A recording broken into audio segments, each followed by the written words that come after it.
तो फिल्म की शुरुआत में हमें एक खूबसूरत नर्स को दिखाया जाता है जो हॉस्पिटल में अपने मरीज की देखभाल कर रही थी। मरीज एक बूढ़ी औरत थी जिसकी हालत बहुत ज्यादा खराब होती है। उसको सांस लेने में भी तकलीफ हो रही थी, इसीलिए वो नर्स जिसका नाम ग्वेन होता है वो उस औरत के पास आती है और उसकी ऑक्सीजन को बंद कर देती है। उसके सांस लेने के पाइप को भी उसने बंद कर दिया था। इस वजह से उस बूढ़ी औरत की सांसें बंद होने लगी थी। हैरानी की बात ये थी, उसके बाद हॉस्पिटल में ग्वेन शोर मचा देती है, डॉक्टर को बुलाती है। जब डॉक्टर आकर उस बूढ़ी औरत को बचा रहे थे तो ग्वेन दरवाजे के पास खड़ी हंस रही थी। यहाँ पर हमें पता चलता है ग्वेन एक साइको पागल नर्स है। उसे अपने मरीजों को दुख तकलीफ में देखना अच्छा लगता था। फिर उस बूढ़ी औरत को डॉक्टर्स ने बचा लिया था। ग्वेन ये सब देखकर चली जाती है। उसे देखकर इस बात का अंदाजा लगाया जा सकता था कि उसे अपनी ऐसी हरकत पर जरा सा भी पछतावा नहीं था। इसके बाद सीन एक घर पर शिफ्ट होता है जिसमें मीरा नाम की लड़की अपने हस्बैंड और बेटे के साथ हंसी खुशी जिंदगी गुजार रही थी। उसका हस्बैंड जब उससे बातें कर रहा होता है तो उनके पास उसका बेटा आता है जो कह रहा था मॉम मेरे पाँव में दर्द हो रहा है। यहाँ पर हमें पता चलता है कि मीरा के बेटे को एक बीमारी थी जिस वजह से वो सहारे के बगैर सही तरह से चल नहीं पाता था। मीरा अपने हस्बैंड से अपने बेटे के बारे में बात करती है कि खुद से सीढ़ियाँ चढ़ता उतरता है। मुझे उसे देखकर बहुत डर लगता है, कहीं उसे कुछ हो ना जाए। मीरा का हस्बैंड सुनकर कहता है ओ कम ऑन यार, इतना मत डरा करो, कुछ नहीं होता हमारे बेटे को। तभी हम यहाँ पर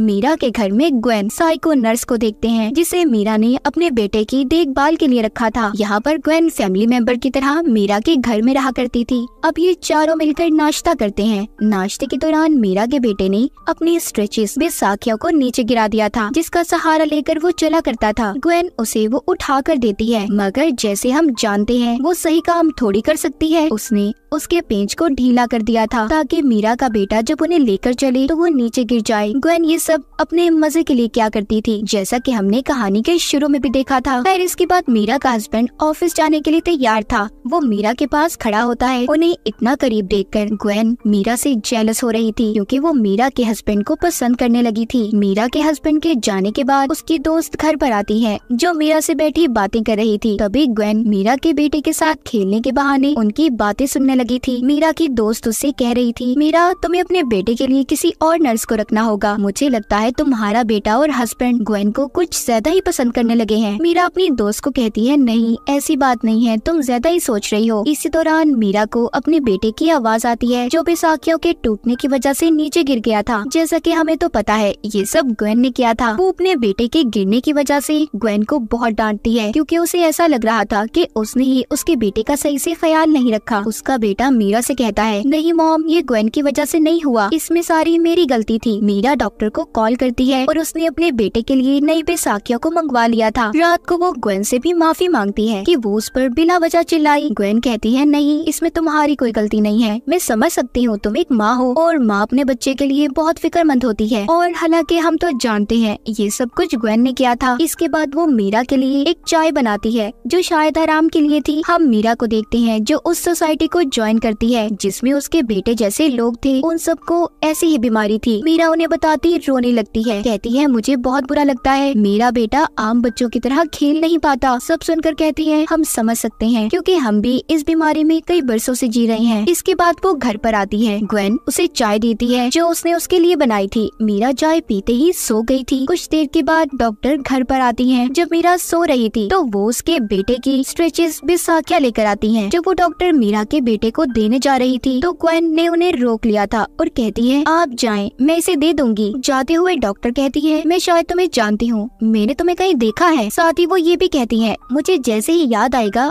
आई प्रॉमिस, मैं तुमसे वादा करती हूँ मैं तुम्हें जरूर बताऊंगी। इतना कहकर वो वहाँ से चली गई थी। उसी शाम ग्वेन उस डॉक्टर के घर पर जाती है और उन्हें बताती है आपने सही कहा था कि आप मुझे जानती हैं, मैं भी अक्सर आप ही को याद करती हूँ। इतना कहने के बाद उसने डॉक्टर को पकड़कर उसकी बाजू में इंजेक्शन लगा दिया था। यहाँ पर हमें पता चलता है कि कहानी के शुरू में ग्वेन ने जिस बूढ़ी औरत को मारने की कोशिश की थी उसकी जान इसी डॉक्टर ने बचाई थी। मगर अब ग्वेन को डर था कि कहीं ये बात डॉक्टर मीरा के हस्बैंड को न बता दे, इसलिए उसने ड्रग वाला इंजेक्शन लगाकर उसे मार दिया था। उसी रात मीरा को एक आदमी की कॉल आती है जो अपना नाम डेविड बता रहा था। कहता है, मैं उसी सोसाइटी का मेंबर हूँ जो तुमने अपने बेटे की बीमारी की वजह से ज्वाइन की है, और साथ ही वो ये भी बताता है जो बीमारी तुम्हारे बेटे को है वो बीमारी मेरे बेटे को भी है। ये सुनकर मीरा थोड़ा उदास हो जाती है और उस आदमी की तस्वीर देखने का कहती है, मगर डेविड ने अपनी प्रोफाइल में जो तस्वीर लगाई थी वो थोड़ी ब्लर धुंधली होती है जिसे वो सही तरह से देख नहीं पा रही थी। यहाँ पर डेविड बताता है कि उसकी वाइफ मर चुकी है, इसीलिए मैंने अपने बेटे के लिए एक नर्स को रखा है। मीरा ये सुनकर कहती है, तुमने बहुत अच्छा किया। तभी यहाँ पर हमें पता चलता है डेविड नाम का आदमी कोई और नहीं बल्कि ग्वेन ही थी जो कंप्यूटर की मदद से आवाज बदलकर मीरा से बात कर रही थी। सुबह को मीरा के घर उसकी दोस्त आती है, जहाँ पर आते ही उसने मीरा के हस्बैंड की शर्ट पर कुछ गिरा दिया था। मीरा के हस्बैंड की शर्ट साफ करने ग्वेन लॉन्ड्री में ले जाती है। तभी मीरा की दोस्त जब अंदर जाकर उसका पर्स लेने गई थी तो वो देखती है ग्वेन मीरा के हस्बैंड की शर्ट को सूंघ रही है। उसे ये देखकर थोड़ा अजीब लगता है और उसे शक भी हो गया था कि कहीं ग्वेन मीरा के हस्बैंड को पसंद करने लगी है, मगर ये बात वो अपनी दोस्त मीरा को नहीं बताती क्योंकि उसे डर था कि कहीं उसकी फैमिली खराब ना हो जाए। रात को दोबारा से ग्वेन डेविड बनकर मीरा से बात करती है और उसे उसके बेटे के बारे में पूछती है। मीरा बताती है कि हाँ, मेरा बेटा अभी कुछ नॉर्मल है, मगर मुझे उस दिन बिल्कुल अच्छा नहीं लगा जिस दिन वो गिर गया था। इतनी बातें करने के बाद ग्वेन जल्दी से मीरा के पास जाती है ताकि वो उसे पकड़ सके कि वो किसी आदमी से बात कर रही है, और इस खेल में वो कामयाब भी हो गई थी। जाते हुए वो मीरा के हस्बैंड से कहती है, मैंने अभी मीरा को सुना वो शायद किसी से बात कर रही थी। वो चाहती थी कि मीरा का हस्बैंड उस पर शक करे और मीरा को छोड़ दे, मगर यहाँ पर उसकी गेम उल्टी हो जाती है। मीरा का हस्बैंड अपनी बीवी के हक में बोलता है और कहता है वो बहुत ज्यादा काम कर रही है आजकल, उसकी नींद भी पूरी नहीं होती, शायद इसी वजह से वो थोड़ा परेशान भी रहती है। ग्वेन सारी बातें सुनकर मीरा के हस्बैंड के गले लगकर गुड नाइट बोलकर चली गई थी। ग्वेन दरअसल किसी भी तरह मीरा के हस्बैंड को पाना चाहती थी। अगली सुबह हम देखते हैं ग्वेन और मीरा का हस्बैंड किचन में थे। ग्वेन हमेशा मीरा के हस्बैंड के पास रहने के बहाने तलाश किया करती थी। मीरा जब सोकर उठती है तो ग्वेन ने उसके घर के सारे काम कर दिए थे। तभी उसे उसकी दोस्त की कॉल आती है जो मीरा से शुक्रिया बोलती है, ये कहकर कि तुमने मेरे बर्थडे को याद रखा। मगर मीरा थोड़ी कंफ्यूज और हैरान होती है क्योंकि उसने फूलों को नहीं भिजवाया था। ग्वेन उसके पास आती है और बताती है कि तुम अपनी दोस्त की बर्थडे को भूल गई थी ना, तो मैंने उसके घर में फूल भिजवा दिए। मीरा चलते हुए बेहोश होने लगती है। ग्वेन उसे बचाकर सोफे पर ले आई थी। मीरा कहती है कि शायद मुझे किसी डॉक्टर को चेक करवाना चाहिए, इस बारे में तुम मेरे हस्बैंड से कोई बात मत करना। ग्वेन कहती है, तुम्हें डॉक्टर के पास जाने की क्या जरूरत है, मैं तुम्हारा ब्लड फोन को लेकर लैब में टेस्ट करवा दूंगी। अब रात को ग्वेन दोबारा से डेविड बनकर मीरा से बात करती है। मीरा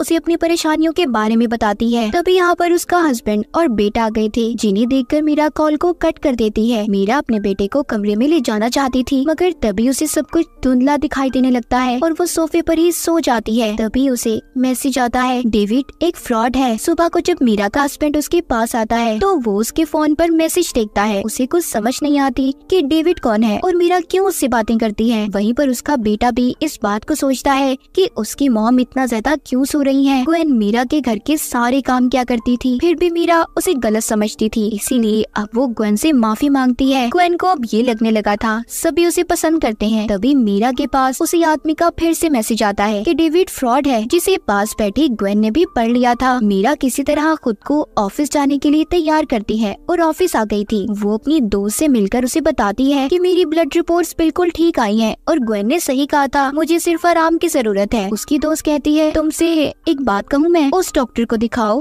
जिसका ग्वेन से कोई लेना देना ना हो, वो उस डॉक्टर को ना जानती हो। तभी उसे वहाँ पर एक मेल आती है जो डेविड की थी, जिसमें लिखा था, वो आदमी जो मेरे बारे में तुम्हें मैसेज कर रहा है वो तुम्हें बदनाम करना चाहता है। तभी उसे उस आदमी की भी मेल आती है जो कह रहा था तुम्हारे बेटे की जान को खतरा है। ये दोनों मेल्स पढ़ने के बाद मीरा घर आ जाती है और बहुत ज्यादा परेशान भी थी। इस बारे में उसने ग्वेन को भी बता दिया था और कहती है, उस आदमी से मिलने मैं शाम को कैफे में जाने वाली हूँ। ये सभी बातें मीरा का हस्बैंड भी सुन लेता है, जिसे अब लगने लगा था कि ग्वेन की बातें सच हैं, उसकी बीवी उसे धोखा दे रही है।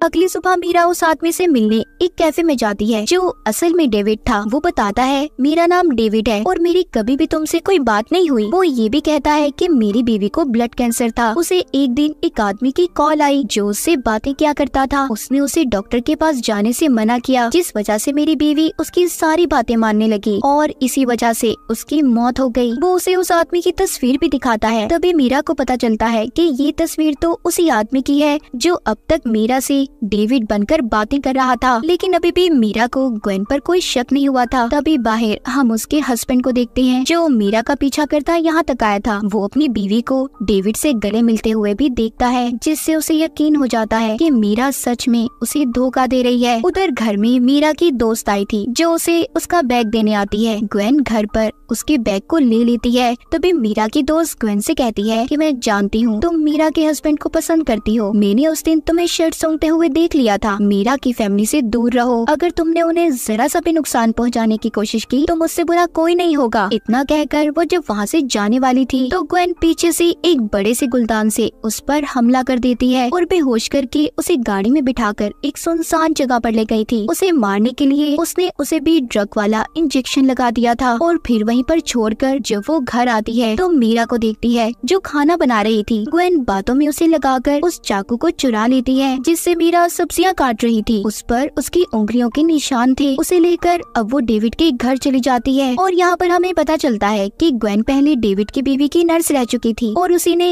आदमी बनकर उससे बातें की और डॉक्टर की ट्रीटमेंट को रोकने का भी कहा। यहाँ पर ग्वेन उसी चाकू से डेविड को भी मार देती है और उसके पास मीरा के खून को गिरा दिया था जो उसने उसके ब्लड टेस्ट के लिए लिया था, जिससे लगे कि डेविड का खून मीरा ने किया है। उस रात मीरा का हस्बैंड भी नशे की हालत में घर आता है क्योंकि वो अपनी बीवी की वजह से बहुत ज्यादा परेशान था। ग्वेन उसकी ये हालत देखकर उसके करीब आने की कोशिश करती है, मगर मीरा का हस्बैंड अभी भी अपनी बीवी के बारे में ही सोच रहा था। सुबह को मीरा जब नींद से उठती है तो वो मैसेज देखती है जो डेविड का था, जिसमें लिखा था कि मैं अपने लिटिल बॉय की वजह से सो नहीं सका। तभी मीरा की नजर उस बॉटल पर पड़ती है जो उसके हाथ में थी, जिस पर लिखा हुआ था लिटिल बॉय, जो ग्वेन ने लिखा था। उसे याद आता है कि डेविड और ग्वेन हमेशा लिटिल बॉय लफ्ज इस्तेमाल करते हैं। वो उस बॉटल के पानी को जब फेंकने जाती है जो उसे ग्वेन ने दिया था, उसमें उसे पानी में मिला हुआ कुछ पाउडर सा महसूस होता है। यहाँ पर मीरा को ये बात समझ आ गई थी कि ग्वेन उसको पानी में कुछ मिला कर देती है जिससे उसे नींद आया करती थी। इसके बाद मीरा अब ग्वेन के कमरे में जाती है जहाँ पर उसे एक किताब मिली थी जिसमें जहरीली दवाइयों के बारे में लिखा हुआ था। उसे बेड के नीचे से भी बहुत सी जहरीली दवाइयाँ मिलती हैं। इसी दौरान वो देखती है कि ग्वेन घर पर आ गई थी। मीरा जब दरवाजा खोलती है तो ग्वेन समझ जाती है कि उसने बोतल से पानी नहीं पिया, जिस वजह से वो अब तक जाग रही थी। इसीलिए वो दोबारा से दवाई मिला पानी देकर कहती है इसे पी लो और आराम करो। वो मीरा के बेटे को साथ लेकर हॉस्पिटल चली गई थी जहाँ पर वो उसकी थेरेपी करवाया करती थी। मीरा अपने बेटे को रोकना चाहती थी मगर वो नहीं रुकता और ग्वेन के साथ चला गया था। ग्वेन और अपने बेटे के जाने के बाद वो फिर से ग्वेन के कमरे में जाती है और वीडियो बनाने लगती है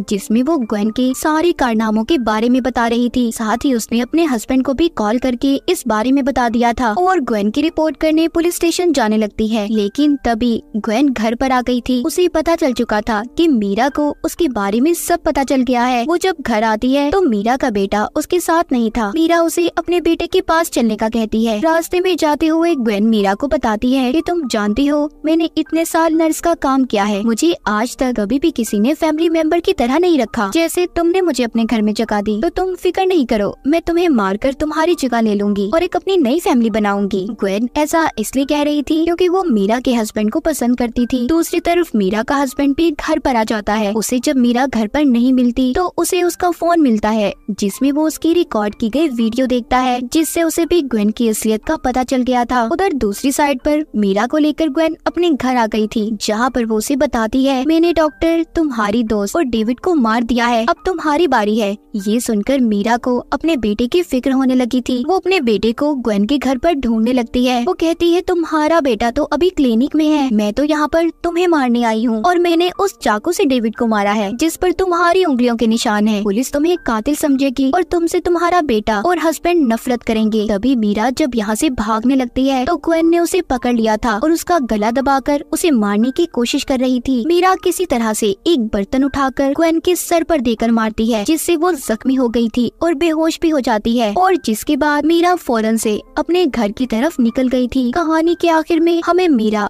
उसका हस्बैंड और बेटा दिखाया जाता है जो फिर से एक खुशहाल जिंदगी गुजारने लगे थे। वहीं पर ग्वेन को इतने सारे खून करने के जुर्म में सजा हो गई थी। तो देखा आपने ग्वेन कितनी खतरनाक थी। अगर आप किसी को भी घर पर रखें तो उसके बारे में पूछताछ जरूर कर लें। अपना और अपने प्यारों का ख्याल रखें। और इसी के साथ इस फिल्म की कहानी यहीं पर खत्म हो जाती है।